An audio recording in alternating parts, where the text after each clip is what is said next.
Hi everyone, welcome back to my channel again. So here I am, Anshlika Soni with another case on Delhi High Court. So Delhi High Court का एक और case है where wife has refused to fast for Karwa Chauth and he didn't acknowledge her husband. So on the basis of cruelty, Delhi High Court ने uphold किया divorce को. सो इसी पे ये पूरा केस स्टडी बेस्ड है, इसी पे आज का एनालिसिस बेस्ड है. एंड क्या उन्होंने मीन्स दिल्ली हाई कोर्ट ने एनालाइज किया है, फैमिली कोर्ट का डिसीजन जो दिया गया है उसको फिर से चैलेंज किया गया था दिल्ली हाई कोर्ट में वाइफ के द्वारा. सो क्या ये केस स्टडी है, किस चीज़ पे ये बेस्ड है, उस सब चीज़ को हम डिस्कस करेंगे. So stay tune with me, don't skip this video so that आपको आइडिया मिले कि किस चीज़ के बारे में बात हो रही है आज. तो एक और अनदर वियर्ड सा एक इंसिडेंट हुआ है एंड जो कि मैं आपके साथ शेयर कर रही हूँ. दिल्ली हाई कोर्ट का ये केस है. So let's start with our today's video. So the whole story is that Delhi high court has ruled that constant rejection and non-acknowledgement of her husband by her wife is a great mental agony for him. तो जो uphold किया गया है divorce को, सबसे पहला statement जो दिया गया है वो ये दिया गया है कि जो कॉन्स्टेंट रिजेक्शन हो रहा है वाइफ के एंड से एंड जो मल्टीपल टाइम्स जो एक्नॉलेज किया जा रहा है, नॉन एक्नॉलेजमेंट है वाइफ की तरफ से कि वो उसका हस्बैंड नहीं है. सो इस बेसिस पे दिल्ली हाई कोर्ट ने जो फैमिली कोर्ट का डिसीजन था जिसके लिए एंटाइटल किया गया था डिवोर्स, उसे अपहोल्ड किया है. सो अगर हम इसका बैकग्राउंड जानेंगे कि डिवोर्स के लिए क्यों फाइल किया गया था फैमिली कोर्ट में एंड किसके द्वारा ये अपील फाइल की गई है इन दिल्ली हाई कोर्ट. तो बेसिकली जो वेडिंग हुई थी वो हुई थी मार्च 2011 में. मार्च 2011 में जब शादी हुई थी, after 6 month husband and wife separately रहने लगे थे. जो वाइफ की तरफ से क्लेम किया जा रहा था वो ये क्लेम किया जा रहा था, बार बार बोला जा रहा था कि तुम मेरे हस्बैंड नहीं हो.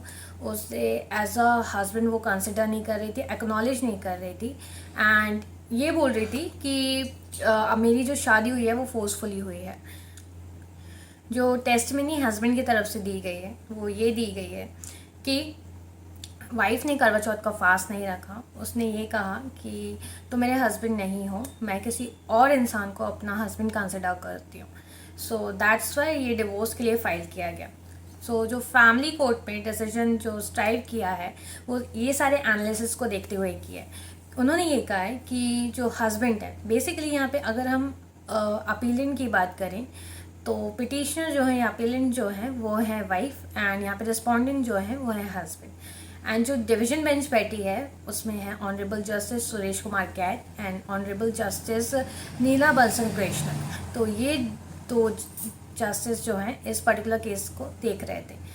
जब उन्होंने फैमिली कोर्ट की हिस्ट्री को चेक किया तो वहाँ पे ये कांस्टेंट रिलक्टेंस था कॉन्जुगल राइट्स को लेके एंड ये वाइफ की तरफ से था बेसिकली कि तुम मेरे हस्बैंड नहीं हो, जो मेरी शादी हुई है वो फोर्सफुली हुई है एंड मैं आपको अपना हस्बैंड नहीं कंसिडर करती हूँ.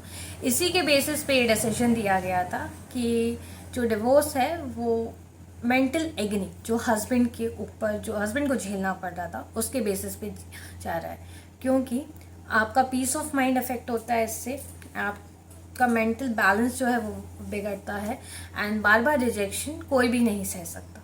तो फैमिली कोर्ट का ये डिसीजन आया था. यहाँ पे पिटीशन फाइल किया गया था वाइफ की तरफ से.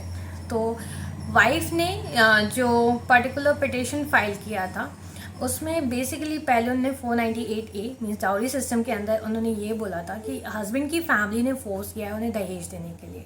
जब उनको क्लियरली टेस्टिफाई किया, प्रॉपरली उसे एनालाइज किया गया तो ऐसे कोई भी जो इल्ज़ाम लगाए गए थे या फिर जो बोला गया था वो कुछ भी प्रूफ नहीं हुआ है पिटिशनर के तरफ से.